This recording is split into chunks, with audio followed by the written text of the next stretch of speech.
तो प्रस्तावना सीरीज को खत्म करने के बाद अब कुछ बातों को उसको ध्यान देते हैं और फिर हम अपने संविधान के भाग की तरफ चलते हैं। हमारा संविधान भागों में विभाजित है।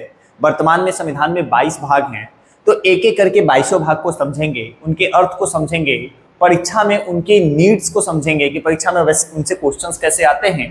प्रस्तावना में हम लोगों ने यहाँ तक बात खत्म किया था कि उनके शब्दों को लेकर। अब देखिए, आपसे एक क्वेश्चन और पूछा जाएगा कि क्या प्रस्तावना में संशोधन किया जा सकता है, तो आपका जवाब होना चाहिए हाँ, प्रस्तावना में संशोधन किया जा सकता है और किया भी गया है। ठीक है, एक बार संविधान संशोधन हुआ है और इंदिरा गांधी की सरकार, हमारी माननीय प्रधानमंत्री इंदिरा गांधी की सरकार ने एक बार संविधान संशोधन किया था और उसमें 3 शब्दों को जोड़ा था, समाजवाद, पंथ निरपेक्ष और अखंडता। इन 3 शब्दों को एक बार प्रस्तावना में संशोधन करके जोड़ा गया है। ठीक है, तो आप ये ध्यान रखिएगा कि 42वां संविधान संशोधन था, इंदिरा गांधी की सरकार ने किया प्रस्तावना में, और 3 शब्दों को जोड़ा है। वो शब्द कौन कौन से हैं? समाजवाद, पंथ निरपेक्ष और अखंडता। इन 3 शब्दों को जोड़ा है। क्या प्रस्तावना संविधान का भाग है? तो आप ये बताएंगे कि प्रस्तावना संविधान का भाग है, और भाग है तो संशोधन, लेकिन वो 22 भागों से इतर है, वो 22 भागों का हिस्सा नहीं है। ये भाग अन्य भागों के साथ जुड़कर एक संवैधानिक महत्व तो रखता है, लेकिन स्वयं में स्वतंत्र होकर प्रस्तावना कोई संवैधानिक महत्व नहीं रखता है। इन बातों को आप ध्यान रखिएगा कि प्रस्तावना का अपने में कोई संवैधानिक महत्व नहीं है, लेकिन जैसे ही संविधान के अन्य भागों के साथ ये जुड़ेगा तो इसका एक महत्व जो है वो हो जाता है। केशवानंद भारती के मामले में एक महत्वपूर्ण निर्णय देते हुए हमारे सर्वोच्च न्यायालय ने यह फैसला दिया था कि प्रस्तावना संविधान का भाग है, और इसलिए आप कह सकते हैं कि प्रस्तावना क्या है? हमारे संविधान का अभिन्न अंग है, हमारे संविधान का हिस्सा है, हमारे संविधान का भाग है, और इसलिए उसमें संशोधन किया जा सकता है। ठीक है, अब जब संविधान संशोधन को हम समझेंगे तब समझेंगे कि संशोधन की लिमिटेशंस क्या क्या हैं, किस हद तक संशोधन किया जा सकता है, या संशोधन की प्रक्रियाएं कैसे होती हैं, उसका प्रोसेस कैसे होता है। ठीक है, तो आज से हम शुरुआत करते हैं अपने संविधान के भाग की। तो पहला भाग जो है उसका नाम है भारत संघ और उसका राज्य क्षेत्र। अब देखिएगा, भारत संघ और उसका राज्य क्षेत्र 2 शब्द लिखे गए हैं। अब यहाँ पे भारत संघ क्या है और उसका राज्य क्षेत्र क्या है? ध्यान दीजिएगा, राज्य क्षेत्र हमेशा व्यापक अवधारणाओं के साथ है, बहु अर्थ को समेटे हुए है, जबकि भारत संघ का मतलब वर्तमान का जो क्षेत्र है उसको भारत संघ कहेंगे, लेकिन भविष्य में भी जो क्षेत्र अर्जित किए जा सकते हैं उनको भारत का राज्य क्षेत्र कहते हैं, उनको भारत के राज्य क्षेत्र के रूप में जो है वो नामित किया जाता है। ठीक है, तो इसमें कुल मिलाकर भाग 1 में इसकी शब्दावली क्या है? भारत संघ और उसका राज्य क्षेत्र। अनुच्छेद कहां से कहां तक है? 1 से लेकर 4 तक। अब इसके सबसे पहले अनुच्छेद को अगर हम समझते हैं, इसके पहले आर्टिकल को हम समझते हैं, तो पहला आर्टिकल ये कहता है इंडिया जो कि भारत है, इंडिया जो कि भारत है राज्यों का संघ होगा। भारत है वो क्या होगा? तो वो राज्यों का संघ होगा। ध्यान रखिएगा, क्या होगा? राज्यों का संघ होगा। अब देखिए, राज्यों का संघ होगा का मतलब कि भारत स्वयं में भी एक राज्य होगा, और जैसे भारत को अगर पूछा जाए देश है, राज्य है, राष्ट्र या प्रांत है, तो भारत हमेशा एक राज्य है। और चूंकि अंगूरों का गुच्छा बनाना तो होता नहीं है, ऐसे ही राज्यों का गुच्छा ऐसा तो नहीं हो जाएगा ना कि वो देश हो जाएगा। देखो, देश जो है वो अपने आप में जो है वो अमेरिका भी है, वो यूरोपियन यूनियन के भी देश हैं, वो रसिया के संयुक्त संघ रसिया जो था, या सोवियत संघ रूस जो था, उसको भी देश के रूप में कहा जाता था। लेकिन राज्य होने का मतलब होता है, जो आपको हमने कल संविधान में बताया था, संप्रभुता का होना। जिस भी देश के पास संप्रभुता होती है वो हमेशा राज्य होता है। हम एक प्रक्रिया में एक अलग से वीडियो बनाएंगे कि राज्य बनने की शर्तें क्या होती हैं, फेडरेशन व्यवस्थाएं क्या होती हैं, कन्फेडरेशन व्यवस्थाएं क्या होती है, यूनियन व्यवस्थाएं क्या होती है, इस पर हम लोग एक बात करेंगे। अभी हम लोग बात करते हैं आर्टिकल 1 को लेकर कि इंडिया जो कि भारत है। अब देखो, मुझे लगता है कि शायद दुनिया का इकलौता एक ऐसा देश है जिसके संवैधानिक तौर पे 2 नाम है, एक तो इंडिया और दूसरा क्या? भारत। संवैधानिक तौर पे हमारे देश के 2 नाम है। पाकिस्तान से मैच चल रहा होता है, इंडिया वर्सेस पाकिस्तान, पाकिस्तान वही रह जाता है, भारत वर्सेस पाकिस्तान। मतलब हमारे देश के संवैधानिक नाम निकल कर आते हैं 2 आर्टिकल 1 से। इंडिया जो कि भारत है क्या है? राज्यों का संघ होगा। अब देखिए, आर्टिकल 1 का क्लॉज 2 ये कहता है कि भारत के राज्य क्षेत्र में जो भारत के राज्य क्षेत्र में पहली अनुसूची में जो शामिल राज्य हैं वो जो है उनको समाविष्ट किया जाएगा। मतलब पहले अनुसूची में जो शामिल हैं उनको भारत के राज्य क्षेत्र में शामिल किया जाएगा। लेकिन अब यहीं पे क्या किया गया है? अनुच्छेद 1 क्लॉज 3 के अनुसार भारत को जो है वो 3 क्षेत्रों में बांटा गया है। अनुच्छेद 1 क्लॉज 3 मतलब आर्टिकल 1 का जो क्लॉज 3 है, इसके अनुसार भारत को 3 क्षेत्रों में बांटा गया है, 3 राज्य क्षेत्रों में बांटा गया है।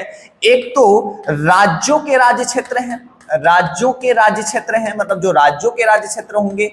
एक जो है वो संघ का राज्य क्षेत्र है, मतलब जो संघ के राज्य क्षेत्र होंगे, ठीक है। तो एक संघ का राज्य क्षेत्र है, एक राज्यों के राज्य क्षेत्र है, ठीक है। मतलब एक संघ के राज्य क्षेत्र में बांटा गया है, एक राज्यों के राज्य क्षेत्र में बांटा गया है, और एक ऐसे राज्य क्षेत्र के में बांटा गया है जो अभी भारत का हिस्सा नहीं है, लेकिन आगे चलकर वो भारत का हिस्सा होगा। तो एक ऐसा राज्य क्षेत्र जो आगे अर्जित किया जाएगा, आगे चलकर भारत के राज्य क्षेत्र का क्या होगा, हिस्सा होगा, ठीक है। तो इन 3 आर्टिकल 1 क्लॉज 3 में इन 3 चीजों को परिभाषित किया गया है, ठीक है। अब आर्टिकल 1 यहीं पे समाप्त होता है। आर्टिकल 1 में क्या है कि उन राज्यों के नाम दिए गए, उन क्षेत्रों के नाम दिए गए जो भारत में शामिल किए जाएंगे। अब हम आते हैं अपने आर्टिकल 2 की तरफ, अनुच्छेद 2 की तरफ आगे बढ़ते हैं और अनुच्छेद 2 की भाषा समझते हैं कि अनुच्छेद 2 क्या कहता है। अब देखिए, अनुच्छेद 2 कहता है कि भारत में नए राज्यों का प्रवेश व स्थापना, नए राज्यों का प्रवेश व स्थापना। अब इनसे संबंधित है। अब देखिए, यहां पे 2 चीजें फिर भी आपको दिखाई दे रही होंगी कि भारत में नए राज्यों को शामिल करना, नए राज्यों का प्रवेश, मतलब यहां पे एक बात तो निकल कर आ रही है कि भारत में नए राज्य को क्या करना, नए राज्य को शामिल करना, नए राज्य क्षेत्र को भारत में शामिल करना, पहली बात यह है, ठीक है। या दूसरी बात यह है कि भारत में फिर नए राज्य का निर्माण करना, भारत में जो पहले से भारत में शामिल क्षेत्र हैं, तो भारत में नए राज्य का क्या करना, निर्माण करना। लेकिन कहां निर्माण करना, जो पहले से भारत का राज्य क्षेत्र है, भारत में नए राज्य का निर्माण। अब 2 चीजें निकल कर आती हैं कि या तो हम बाहर से किसी क्षेत्र को भारत में शामिल करें और उस पर एक नए राज्य का निर्माण करें, या भारत के पास पहले से जो भूमि है उस पर एक नए राज्य का क्या करें, निर्माण करें। अब देखिए क्या हुआ कि जब हमारा देश आजाद होता है, तो आजाद होने के बाद जो देश है, एक तो स्वतंत्र प्रांत थे और एक देशी रियासतें हुआ करती थी। कुल मिलाकर 552 रियासतें हुआ करती थी और 549 रियासतों ने भारत में अपने विलय को स्वीकार कर लिया। वो कहे कि हम भारत का हिस्सा होंगे, लेकिन इनमें से 3 रियासतें ऐसी हुआ करती थी जिन्होंने भारत में से अलग रखने का स्वयं का निर्णय लिया। उन 3 रियासतों पर एक लंबी बातचीत की जाएगी। अभी हम समझते हैं कि वो 3 रियासतें कौन कौन सी थी। एक था जूनागढ़, जिसकी कहानी बड़ी लंबी है। एक था हमारा जम्मू और कश्मीर, JNK, जम्मू और कश्मीर, और एक था हैदराबाद। इन तीनों ने कहा कि हम भारत में शामिल होना स्वीकार नहीं करते। इन पे हम बात करेंगे कि इन्होंने शामिल क्यों नहीं। बाकी रियासतों ने भारत में अपने विलय को स्वीकार किया और आर्टिकल 2 के तहत हमने क्या किया, भारत में नए राज्यों का निर्माण और स्थापना की, ठीक है। अब हम बढ़ते हैं अपने अगले आर्टिकल की तरफ। अगला अनुच्छेद जो है, अगला आर्टिकल जो है वो आर्टिकल 3 से संबंधित है। अनुच्छेद 3 नाम है। अब देखिए अनुच्छेद 3 क्या कहता है। अनुच्छेद 3 कहता है भारत में जो पहले से राज्य हैं, भारत में जो पहले से राज्य हैं, उनके नाम, उनकी सीमाएं, उनका क्षेत्र, मतलब हमारी संसद को यह अधिकार होगा। अब देखो 2 और 3 का अधिकार सिर्फ संसद को है, राज्यों को नहीं है। तो हमारी संसद को अधिकार है कि भारत में जो पहले से विद्यमान राज्य हैं उनके नाम, सीमा व क्षेत्र में क्या करे, तो परिवर्तन करे, क्षेत्र में परिवर्तन करे। अब ध्यान दीजिएगा, अगर उत्तर प्रदेश को उत्तम प्रदेश बनाना है तो यह काम हमारी संसद का होगा।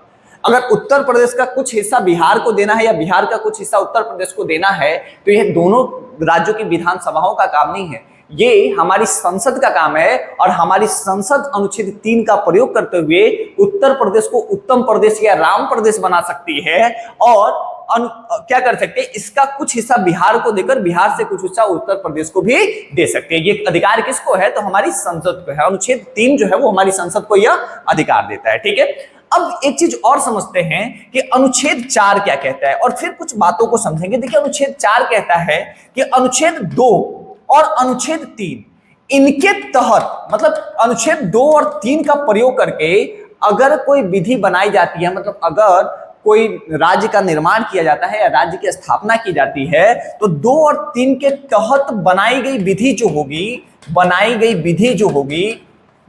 विधि वो 368, ध्यान रखिएगा, आर्टिकल 368 के संबंधित संविधान संशोधन से। तो 368 के तहत संविधान संशोधन नहीं मानी जाएगी। मतलब 2 और 3 का अगर हम प्रयोग करते हैं तो ऐसा नहीं है कि वो संविधान संशोधन की प्रक्रियाएं हैं। अब देखिए, संविधान संशोधन अपने आप में एक बड़ा विषय है, इसको समझने की कोशिश करेंगे कि संविधान संशोधन क्या होता है अपने आने वाले वीडियोज में, ठीक है। अभी बस ये समझिएगा 4 की भाषा क्या है। अनुच्छेद 4 की भाषा ये है कि 2 और 3 के तहत बनाई गई विधियां 368 का तहत संविधान संशोधन जो है वो नहीं मानी जाएगी, इनको संविधान संशोधन का हिस्सा नहीं माना जाएगा, ठीक है। अब ये तो चारों अनुच्छेदों के बारे में हमने बात किया। एक समरी के रूप में हम बात करते हैं कि भाई चलो 4 अनुच्छेद हो गए, लेकिन अब संविधान जब बना, जब हमारा मूल संविधान बना, तो मूल संविधान के समय हमारे भारत जो था वो 4 राज्यों में, क राज्य, ख वर्ग के राज्य, ग वर्ग के राज्य और घ वर्ग के राज्यों में 1947 के बाद 1950 में जो मूल संविधान में भारत की स्थिति थी, वो भारत जो था वो 4 वर्ग के राज्यों में जो था वो क्या था, विभाजित हुआ करता था। मतलब उस समय का जो हमारा भारत था वो 4 वर्ग के राज्यों में क्या था, विभाजित था, ठीक है।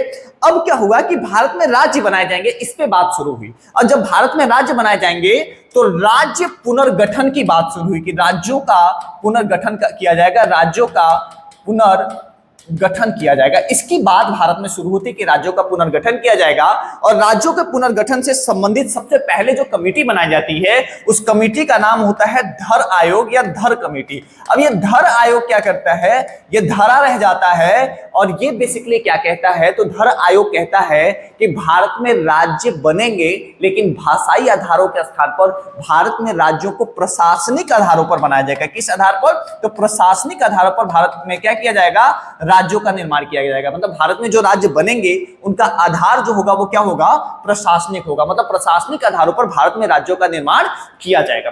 अब जैसे ही ये बात आगे बढ़ती है प्रशासनिक आधार पर भारत में राज्यों का निर्माण होगा तो भारत में हिंसाएं शुरू हो जाती है। लेकिन उसी समय आप एक और कमेटी का नाम सुनेंगे, और वो कमेटी होगी जेवीपी कमेटी। मतलब इनको जवाहरलाल नेहरू, सरदार वल्लभ भाई पटेल, मतलब वल्लभ भाई पटेल, ठीक है, और पट्टाभी सीताराम मैया, ठीक है, पट्टाभी सीताराम मैया, ये तीनों लोग मिलकर एक कमेटी बनाते हैं, जेबीपी कमेटी। और जेबीपी कमेटी भी कहती है कि भारत में राज्यों का गठन भाषाई आधार पर नहीं किया जाएगा। मतलब ये मना कर देते हैं। और मना करने वाले लोग कौन हैं, जवाहरलाल नेहरू, सरदार वल्लभ भाई पटेल, पट्टाभी सीताराम मैया, ये लोग मना करते हैं कि भारत में राज्य बनेंगे लेकिन राज्यों के बनने का आधार जो होगा वो भाषा नहीं होगी, भाषा के आधार पर भारत में राज्यों का निर्माण नहीं होगा। अब जैसे ही ये बात कहते हैं तो ध्यान दीजिएगा, मतलब इन टॉपिक पे आप ध्यान दीजिएगा।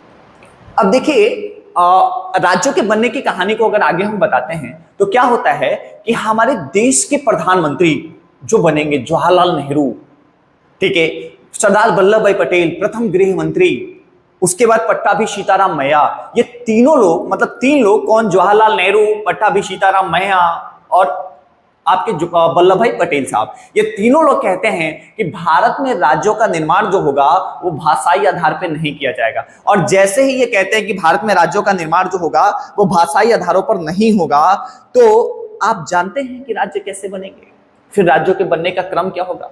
जैसे क्या हुआ कि इन 3 लोगों ने मना किया, किसने, जवाहरलाल नेहरू, ठीक है, सरदार पटेल और पट्टाभी सीताराम मैया, इन 3 लोगों ने मिलकर एक कमेटी बनाई थी जिसको बेसिकली हम जेवीपी कमेटी के नाम से जानते हैं, ठीक है। अब ये जेवीपी कमेटी ने कहा कि भारत में राज्य बनेंगे लेकिन भारत में राज्यों का बनने का क्रम जो होगा, राज्य जो बनेंगे वो भाषाई आधारों पर नहीं बनेंगे। अब जैसे ही ये बात कहते हैं कि भारत में भाषाई आधार पर राज्य नहीं बनेंगे, दक्षिण भारत में हिंसा हो जाती है भाई, और दक्षिण भारत पूरा जलना शुरू हो जाता है। एक गांधीवादी विचार के नेता हैं, एक गांधी के विचारों को रखने वाले नेता हैं जिनका नाम है श्री राम उल्लू। श्री राम उल्लू जो है वो 56 दिनों की भूख हड़ताल पे बैठ जाते हैं, और 56 दिनों के भूख हड़ताल के बाद उनकी मृत्यु हो जाती है, क्योंकि वो चाहते हैं कि भारत में राज्य बने लेकिन राज्यों के बनने का जो आधार हो वो भाषा हो। श्री राम उल्लू की मृत्यु के बाद पूरी देश में हिंसा भड़क जाती है, और पूरी देश में हिंसा भड़कने के बाद पहली बार आंध्र प्रदेश जो तमिल से अलग होकर बनेगा, आंध्र प्रदेश नाम का एक नया राज्य गठित करना होता है। और यहां पे हमारे देश के प्रधानमंत्री और गृह मंत्री की बातें जो हैं वो धरी रह जाती हैं, जो उन्होंने कहा था कि भाषा के आधार पर राज्यों का पुनर्गठन नहीं होगा। और भारत में भाषा के आधार पर पहले राज्य आंध्र प्रदेश का गठन किया जाता है। ठीक है, तो पहला राज्य जो भाषाई आधार पर बनाया जाएगा वो राज्य कौन सा होगा? आंध्र प्रदेश होगा। आंध्र प्रदेश एक नए राज्य के रूप में क्या होता है? गठित होता है। और फिर आगे चलकर एक नई कमेटी बनाई जाती है और उस कमेटी का नाम है फजल अली आयोग। फजल अली आयोग, ये फजल अली आयोग जो है ये अनुशंसा करता है और इसी के अनुशंसा पर भारत में राज्यों का निर्माण शुरू हो जाता है कि भारत में अब राज्य बनेंगे। ठीक है, तो भारत में राज्यों का निर्माण जो शुरू हुआ वो फजल अली आयोग की अध्यक्षता के आधार पर हुआ, जिसमें पारीकर, कुंजरू ये दो इनके सदस्य होंगे, साथी सदस्य होंगे। और इन्हीं के आधार पर भारत में राज्य जो है वो भाषाई आधार पर बनाए जाएंगे। इसकी बात जो है वो शुरू हो जाती है। ठीक है, अब एक इंटरेस्टिंग बात आप लोगों को और बताते हैं यहाँ पे। जैसे जब 1950 के बारे में बात होती है तो 1950 में बेसिकली भारत जो था वो आपको पता है कि राज्य और केंद्र शासित प्रदेशों में 1950 का भारत विभाजित नहीं था। 1950 में जो भारत है वो क, ख, ग और घ वर्ग के राज्यों में विभाजित था। 1956 में जब फजल अली आयोग की रिपोर्ट आती है और उस रिपोर्ट के आधार पे भारत में राज्यों का गठन भाषाई आधार पे शुरू होता है, तब जाकर आगे 1956 में भारत में दो वर्ग के राज्य बनाए जाते हैं। एक को भारत के राज्य कहा जाता है और एक को केंद्र शासित प्रदेश कहा जाता है। मतलब ये ध्यान रखिएगा कि राज्य और केंद्र शासित प्रदेश मूल संविधान में नहीं थे। 1956 में फजल अली आयोग की अनुशंसाओं के आधार पर जो है राज्य और केंद्र शासित प्रदेशों का बंटवारा और विभाजन किया गया। ठीक है, चलिए तो अब हम लोग एक शॉर्टली देखने की कोशिश करेंगे कि राज्यों के बनने का क्रम भारत में क्या रहा है। ठीक है, थैंक यू।